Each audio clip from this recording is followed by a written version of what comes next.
que Hansi Flick s'est vu retrouver parce que mener 2-0 au bout de, je sais même plus, 30 minutes, 20 minutes, c'était assez violent en tout cas, on va en parler. Mais avant d'aller plus loin, cette vidéo est sponsorisée par mon partenaire RepFoot, site de vente de maillots en ligne, me fait parvenir ce survêtement que vous pourrez trouver sur leur site. Vous pourrez aussi trouver vos maillots préférés de vos équipes préférées. Si vous achetez 3 articles sur le site, ils vous offrent un maillot supplémentaire de votre choix gratuitement. Si vous achetez pour 5 articles, ils vous offrent 2 maillots supplémentaires de vos choix gratuitement. La procédure pour avoir les maillots gratuits se trouve actuellement à l'écran et si vous utilisez le code de réduction Massian, vous aurez 15% de rabais sur la totalité de vos achats. On va retenir encore une fois 5 choses par rapport à ce qui vient de se passer aujourd'hui durant cette nuit. La première chose, elle ne va pas plaire à beaucoup de personnes, mais Gundogan sans ballon, honnêtement, ça me dérange. Ce n'est pas la première fois. Déjà, face au Real Madrid, il lâche complètement son marquage et il se plaint. Et ce soir, sur le premier but du Barça, je suis désolé, là encore, il demande tout le temps en fait aux autres d'être là. Lui, il est jamais là, en fait. Et en fait, il fait semblant, il va jamais réellement au duel. Et dans l'intensité, c'est pas très ça. Honnêtement, je pense que ça faisait partie des problèmes. Pas lui uniquement, hein. Ça, j'en parlais des autres tout à l'heure. Mais il faisait partie clairement des points faibles du Barça en première période. Sans ballon. Lui, même Casado n'était pas à l'aise avec lui, à ses côtés. Mais on va parler encore une fois de Casado tout à l'heure. Ce que je veux dire par là, c'est que Gundogan, joueur de ballon exceptionnel. Il y a aucun problème avec ça. Honnêtement, en plus, il fait une bonne saison. La saison dernière, mais si Flick veut avoir l'intensité qu'il a eue tout au long de la seconde période, après justement l'entrée de Marc Bernal, on va en parler tout à l'heure, ben Gundogan va falloir qu'il fasse largement plus. Son ballon, il peut pas faire semblant. Tu sais, tu peux faire semblant d'aller presser, mais tu vas pas réellement au pressing. Tu fais juste mine de faire. Ça, là, ça marche pas. On voit lorsqu'il y a des joueurs compatibles avec ce que Flick veut mettre en place, ben tout de suite, on voit une grosse différence en fait en deuxième période. Malgré tout, je trouve que durant cette première période, ben le Barça a créé énormément de volume d'occasions. Le problème, c'est qu'il n'y avait pas d'équilibre, en fait. Il n'y avait pas d'équilibre et c'était symbolisé pour moi par Gundogan, Casado, Christensen. Ce milieu n'a pas du tout fonctionné. Deuxième chose à retenir, c'est que on a enfin retrouvé Clément Lenglet. Ouais, j'aurais bien aimé que ceci soit positif de la manière dont je le dis comme ça, mais non, c'est totalement péjoratif ce que je dis là. Le Lenglet peu serein qui se fait facilement éliminer, qui est toujours mal positionné, qui a du mal sur son marquage, ça c'est le Lenglet qu'on a connu. Malheureusement pour nous, moi ça m'a rappelé de très mauvais souvenirs. Je vais pas vous mentir, lorsque je voyais Lenglet, je l'ai vu lors du premier match contre Manchester City, c'est pas mal débrouillé. Je me suis dit peut-être qu'on réussira enfin à le vendre avec ça, mais là ça y est, va falloir arrêter de faire jouer Lenglet si on veut s'en débarrasser, parce que là faut arrêter, c'est bon là. Au grand-père je veux même pas le voir. Franchement va falloir qu'il prenne ses valises et qu'il se trouve un autre club, même si c'est en prêt, va falloir qu'il quitte le Barça. Je suis désolé. Et lui, Ter Stegen avec lui derrière, le combo là, ça m'a rappelé de mauvais souvenirs qui m'ont fait rager durant des soirées de match du Barça. Allez vous refaire les débriefs à l'époque. Vous allez voir, j'ai pas envie de revivre ça, s'il vous plaît. Ter Stegen, ça ne me rassure pas. Je l'ai dit, c'est pas la première fois. Le but encaissé comme ça au premier poteau, c'est inacceptable. Alors oui, on est en pré-saison, d'accord, ça peut arriver ce genre de choses, mais c'est pas la première fois que ça lui arrive. Et t'as besoin en fait que ton gardien, à des moments clés, réussisse à te sauver des actions. Moi, je ne m'attends pas à ce que le Barça se fasse bombarder d'occasions et qu'il fasse des miracles à chaque match. Mais encaisser un but sur ton côté qui est censé être fermé, pour moi, c'est pas bon. Ferme ton côté. Si dans l'axe, ça couvre mal, les défenseurs marquent mal, on parlera des défenseurs à ce moment-là. Mais toi, en tant que gardien, tu dois fermer ton côté. Tu peux pas. C'est juste la base, en fait. On a assez parlé des choses négatives. Ouais, parce que le Barça s'est mangé une petite tempête, parce qu'il y avait aussi un mec qui s'appelle Raphaël Leao du côté gauche, qui a fait passer un calvaire, une sale soirée à Alex Valle. Alex Valle très intéressant une nouvelle fois offensivement, dans l'apport, franchement, rien à redire. Par contre, défensivement, bah ouais, t'as un client en face, ça aussi, faut pas l'oublier, faut pas non plus l'enterrer, dire que défensivement, c'est limité, d'autant plus qu'il ne joue pas à son poste d'habitude. Il a un client et il ne joue pas à son poste de prédilection. Donc défensivement, moi, je peux, encore une fois, ne pas lui tomber dessus ce soir. D'autant plus que son côté apport offensif est assez intéressant. Derrière, Koundé, il rentre, ça coïncide à la sortie de Raphaël Leao, mais franchement, voilà, depuis que Koundé rentre aussi, ça stabilise beaucoup de choses.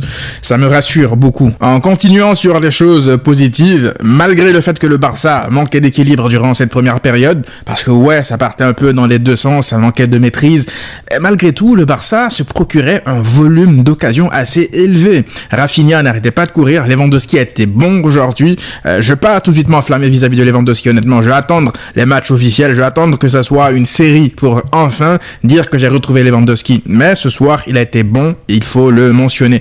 Il a été très bon même parce que voilà, il a joué en déviation, il a été présent aussi dans la surface de réparation, faut le dire. Il a servi ses partenaires.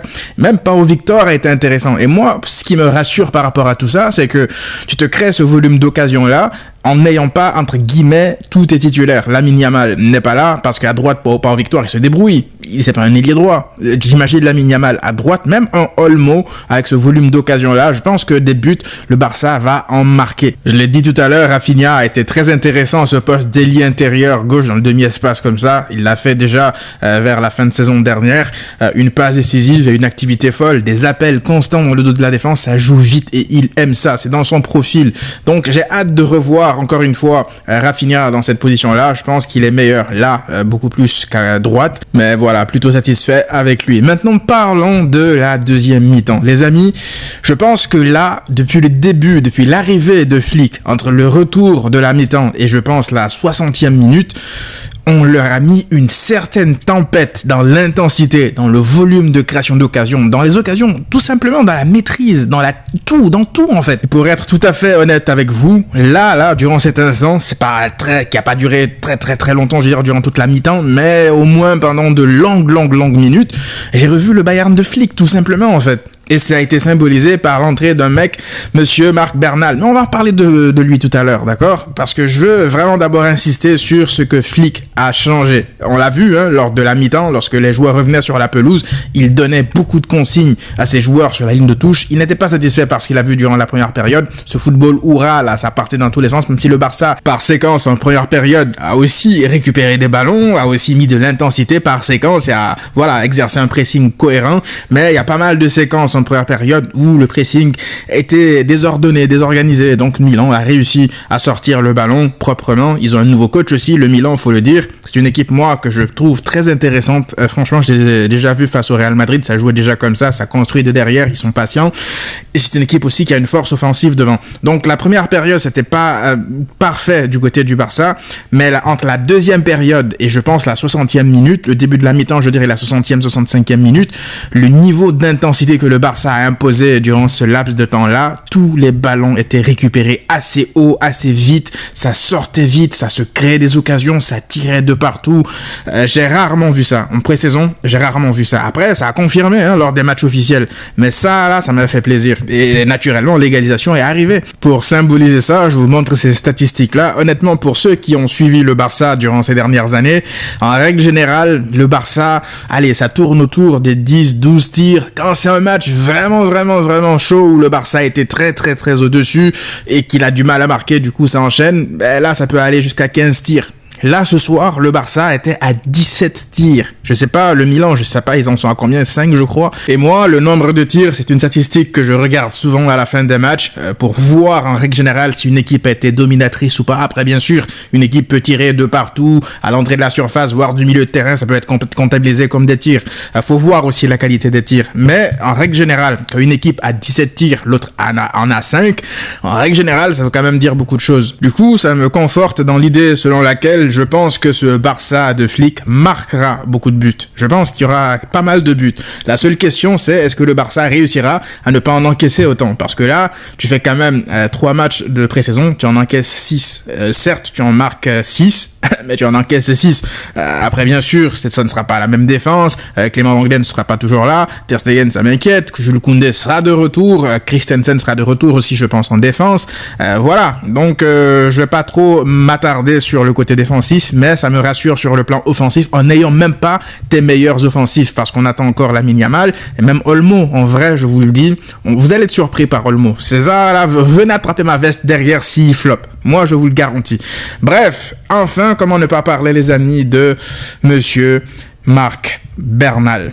Il est entré, il a stabilisé tout de suite tout le milieu. Il a montré tout de suite, en fait, que le double pivot Casado-Christensen était voué à l'échec, en fait. Il n'y avait aucune complémentarité. Ce soir, lorsque Marc Bernal, il entre, je vais pas m'avancer encore une fois, aller dans les excès et tout, mais il m'a rappelé Busquets dans la sérénité.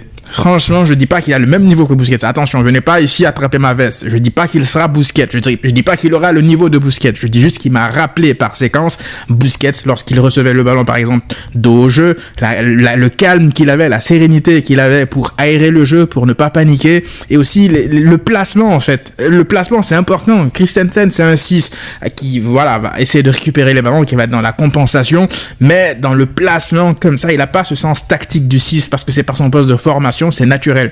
Mais Marc Bernal, tu sens qu'il y a quelque chose. Il a 17 piges, les amis. Je sais pas si on se rend compte là aussi de la folie, mais lui, il est parti peut-être pour avoir une place en équipe première. Déjà la saison prochaine, il est parti pour nous faire peut-être une Lamine Yamal ou une Koubarsi. C'est tout le mal que je lui souhaite. Il est surtout parti pour peut-être débuter la Liga, en fait, en compétition officielle, encore à confirmer lors du Gamper. Mais lorsqu'il entre, la connexion qu'il a avec Casado aussi est meilleure lorsque Marc Bernal est là. Alors attention, Casado, même s'il fait un début de match catastrophique, il perd des ballons, il a du mal aussi à suivre, il se fait bouger un peu dans les duels. Lui, déjà, en première période, je trouve qu'il était monté déjà en intensité, en qualité aussi, il recevait le ballon dos au but, il réussissait à faire de meilleures choses en première période déjà, avant la rentrée de Marc Bernal. Mais lorsque Marc Bernal est entré en deuxième période, Casado a été largement meilleur que ce qu'il a été lors de la première période. Donc là, si vous me posez la question à l'instant T, ben pour moi, c'est les doubles pivots qui débutent la Liga. Ils sont complémentaires, ils sont bons en fait. Donc on va attendre encore un peu. De toute façon, il y a des absents. Frenkie de Jong est absent, Gavi n'est toujours pas revenu. Voilà, ce qu'ils montrent durant cette pré-saison, ils sont dans le rythme, ils sont bons. Moi je dis, face à Valence, si ça se passe bien lors du Gamper, pourquoi pas en fait. De toute façon, on a quelle autre option en tant que milieu défensif? Je trouve que ce sont les deux meilleurs à ce poste-là. Mais encore une fois, on va attendre le Gamper et puis les décisions de Hansi Flick. Maintenant, voilà, globalement, je trouve que cette pré-saison a été pour moi une agréable surprise par rapport au niveau global de ce Barça avec beaucoup d'absents. Malgré tout, le niveau a été quand même assez élevé. Ce soir, pour moi, c'était le test le plus élevé de tous parce que, contrairement à tous nos adversaires qu'on a affrontés, City, le Real Madrid, ce soir, Milan, d'entrée, avait une équipe pour moi très compétitive en fait, avec Raphaël Leao, avec Pulisic, avec Chukwueze, tous ces joueurs-là.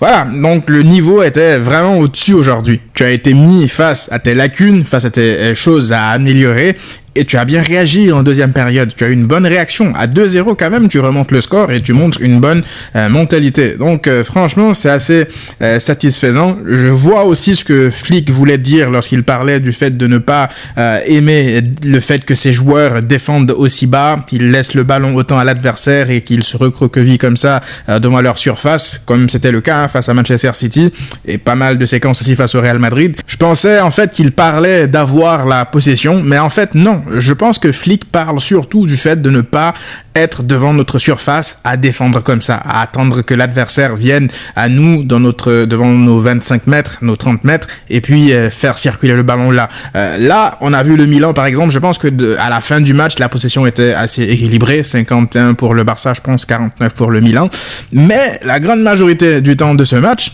le Milan, leur possession, c'était surtout avec leurs gardiens, leurs défenseurs centraux et leurs latéraux, dans leur zone défensive en fait, parce que le Barça ne va pas non plus aller à l'abordage pour essayer de presser à tout va et laisser des contre-attaques. Qu'ils ont eu des contre-attaques le Milan parce que justement ce pressing était mal effectué, mais la grande majorité du temps le Milan n'a pas réussi à s'installer dans le camp du Barça pendant de longues minutes. C'est surtout en première période lorsque Gundogan n'était pas coordonné avec ses partenaires pour le pressing, même Casado, Christensen, que derrière ils ont eu des situations où ils ont sorti le ballon assez vite, ils ont touché leurs ailiers et ça fait mouche. Donc ça me rassure aussi de voir que lorsque Flick pointe du doigt certaines choses, on voit tout de suite une réaction, une amélioration par rapport à ça. Donc on va encore attendre les matchs officiels. Mais ça me rassure, je suis plutôt satisfait encore une fois. Bref les amis, dites-moi vous, qu'est-ce que vous pensez de tout ça? Qu'est-ce que vous avez pensé de cette tournée en règle générale? Si vous avez été là jusqu'à la fin de la vidéo, dites-le moi en commentaire. Écrivez par exemple l'anglais masterclass, comme ça je saurai que vous avez été jusqu'à la fin de la vidéo. Bref les amis, n'oubliez pas le petit pouce bleu, l'abonnement, oui l'abonnement. Je fais pause, va t'abonner mon frère, appuie sur le bouton abonner. Mon frère ou ma soeur, si tu es là sur cette vidéo, va appuyer sur le bouton s'abonner si c'est pas encore fait et partage la chaîne. D'accord? Bref les amis, on se retrouve très rapidement. D'ici là, prenez tous soin de vous et à très vite.